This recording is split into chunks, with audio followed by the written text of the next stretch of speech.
Bom, boa tarde a todos. E eu vou, lógico, direto ao tema, né? O tema do artigo que eu escrevi é quando mais não significa necessariamente melhor. E aqui pegando um pouco o gancho da apresentação anterior e fazendo uma viragem ainda maior no tema, né? Ou seja, eu não vou falar nem de direito ambiental e nem de direito brasileiro, mas sim sobre o direito europeu. E a ideia do tema, ou a ideia do artigo, é trabalhar o fato de que aqui no âmbito europeu existe aquilo que se chama de um triângulo europeu na defesa dos direitos fundamentais, ou seja, entendendo-se esse triângulo europeu como a defesa garantida pelas constituições dos estados, e no aspecto, no aspecto geográfico, né, da Europa existe obviamente a tutela realizada pelo Tribunal de Justiça da União Europeia e ainda a Corte Europeia dos Direitos Humanos, né? Então, nesse sentido, e aqui sem entrar no mérito da distinção entre direitos humanos e direitos fundamentais, é possível então afirmar que existem esses três níveis de proteção, o que é geralmente conhecido como a tutela multinível dos direitos fundamentais. E a partir do momento em que se tem então esses três momentos, ou essas três esferas de proteção, seria obviamente de se pensar que tem mais proteção para o cidadão. Só que na verdade, quer dizer, essa tutela, se por um lado ela traz alguns benefícios, porque obviamente aqui no texto a gente entra em muito mais detalhes, mas de maneira bem resumida é de se esperar que aquilo que um não protege o outro vai proteger, então seria um ponto positivo. Por outro lado, essa tutela multinível ela também traz alguns problemas. E nesse sentido também, de maneira geral, né, um dos problemas é o fato de que o próprio conteúdo dos direitos não necessariamente significa a mesma coisa. Quer dizer, se está escrito no texto, né, proteção ao direito X, que aí no âmbito nacional ou no âmbito estadual significa uma coisa, no âmbito do Tribunal de Justiça da União Europeia é outra, e no âmbito, eventualmente, da Corte Europeia é outra, então isso é um problema. A própria questão de aumentar o prazo, né? Ou seja, delongar mais o processo de proteção desses direitos fundamentais. Então, nesse sentido, a ideia é trazer o texto, né? O objetivo do texto é trazer uma crítica a esse aspecto, a essa tutela multinível, e colocar logo de cara, quer dizer, que um dos sintomas ou um dos exemplos disso é o parecer 2/2013 sobre a entrada da União Europeia na Convenção Europeia dos Direitos Humanos, que não foi aceito pelo Tribunal de Justiça por uma série de motivos. E, de maneira geral, a doutrina coloca que a solução para esse tipo de problema é aquilo que se chama de diálogo judicial. Só que um diálogo judicial que nem sempre ocorre, né? Ou seja, nem sempre ocorre porque muitas vezes essas cortes, e aqui cortes não no sentido internacional, mas cortes constitucionais também, estão muito mais interessadas em manter ali a sua posição de poder, né, a sua posição de preeminência, do que em efetivamente gerar esse diálogo e concretizar eventuais benefícios, né, ou seja, concretizar a tutela dos direitos fundamentais dos cidadãos. Então, as primeiras duas partes do texto, basicamente, elas tratam disso, de uma conceitualização de o que é essa tutela multinível dos direitos fundamentais. E eu trago então esse exemplo do próprio parecer 2/2013 e essa ideia do diálogo judicial. E para mostrar que, na verdade, muitas vezes essa tutela multinível ela pode ter um efeito contrário, né? Ou seja, contrário àquilo que se espera, que é rebaixar os direitos, o nível de proteção dos direitos fundamentais.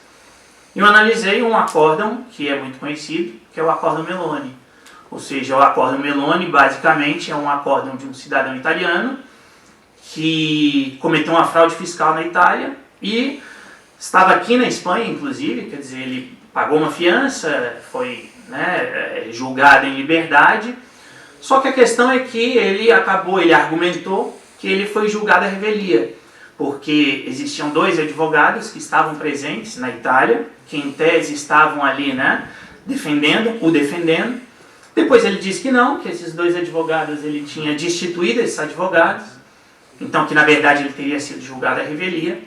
E o questionamento dele foi que o mandado de detenção europeu emitido pela Itália não poderia ser concretizado, né, posto em prática, porque a Itália não garantiria a proteção ou um novo julgamento, né, ou seja, um duplo grau de jurisdição, coisa que aqui na Espanha, segundo a argumentação dele, existe. Então, nesse sentido, o Tribunal Constitucional Espanhol enviou ao Tribunal de Justiça da União Europeia uma questão prejudicial com 3 questões, em que ali eles questionavam a questão do próprio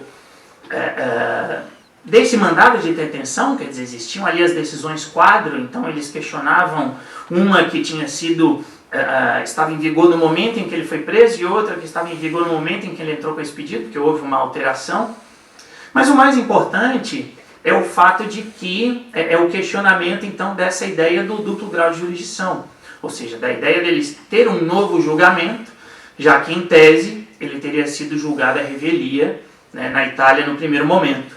Então, o Tribunal Constitucional Espanhol enviou essa questão prejudicial para o Tribunal de Justiça, em busca desse diálogo, né, judicial entre as duas cortes, no caso.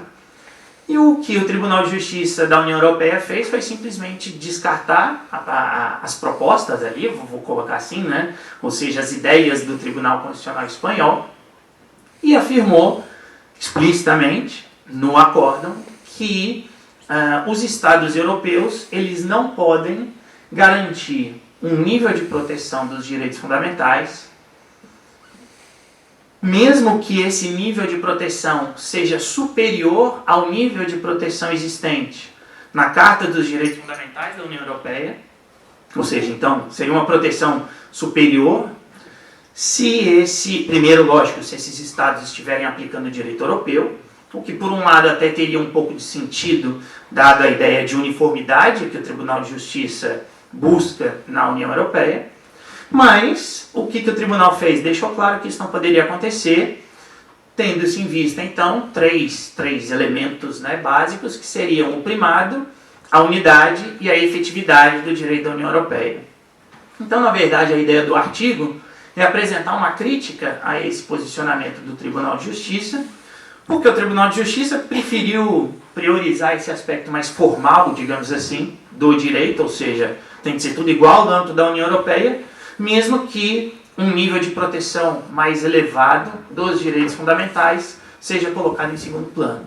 Quer dizer, a perspectiva aqui, ou o ponto de partida, logicamente, é de que o direito fundamental de um cidadão é superior a um direito, que eu vou chamar aqui, né, de um direito formal de uma instituição, no caso, ou seja, o cidadão, ele é a razão de ser, até mesmo porque o próprio Tribunal de Justiça, o próprio Tratado da União Europeia coloca que os indivíduos são cidadãos da União Europeia, então nessa perspectiva existiria a possibilidade de se compreender os tratados da União Europeia, entrando aí a Carta dos Direitos Fundamentais como uma Constituição da União Europeia, se não no seu sentido formal, mas pelo menos no seu sentido material. E se é uma Constituição, então, dado todo, né, o momento em que se vive no sentido de se defender ou se colocar os direitos fundamentais num patamar, entre aspas, superior, seria de se esperar, então, que o tribunal priorizasse esses direitos fundamentais e não priorizasse o aspecto formal,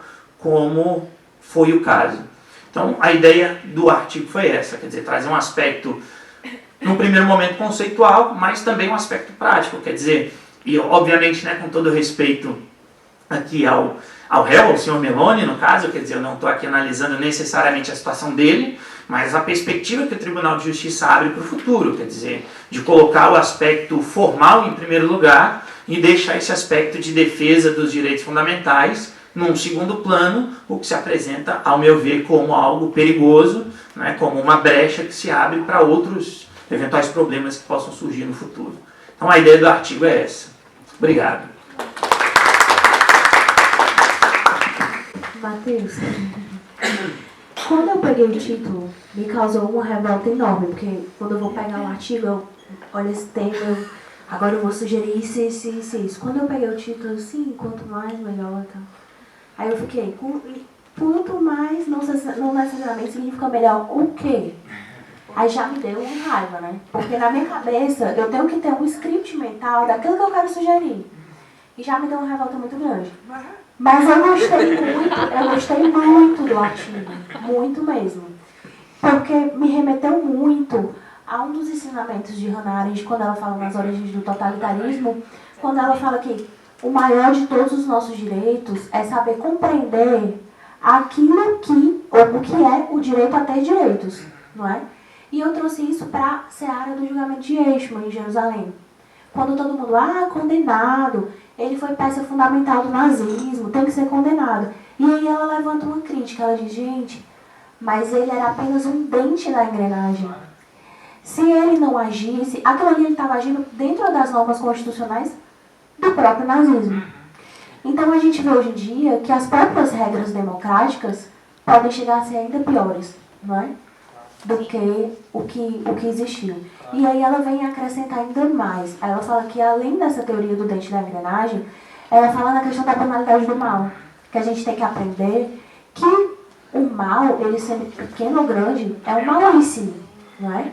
E foi o que eu trouxe, um ensinamento que eu vi muito claro dentro do seu artigo. E eu acho muito interessante porque hoje em dia a gente tenta entender as coisas, né, de uma maneira rápida, eu digo até prática demais, e a gente não entende que nós faz ciência sem história, né? Nós temos um passado muito condenatório e negro, obscuro, para estar exigindo o que quer que seja de alguém. Nós somos apenas um dente da engrenagem toda, de tudo que funciona. E foi isso que eu entendi. Eu não sei se eu estou certa na minha colocação. A ideia do título foi até um pouco essa mesmo, de deixar assim meio... De esconder a cereja do bolo. E eu que recebo os artigos? Exato, a ideia foi mais ou menos essa. Tipo, obriga os outros a ler meu texto, né? Eu ainda peguei assim, esse cara que tá tirando onda comigo. É de se destaca, eu vou pegar ele na virada. Mas muito bom o artigo. Quando o livro chegar, vocês vão ter acesso e o artigo é muito bom. Parabéns.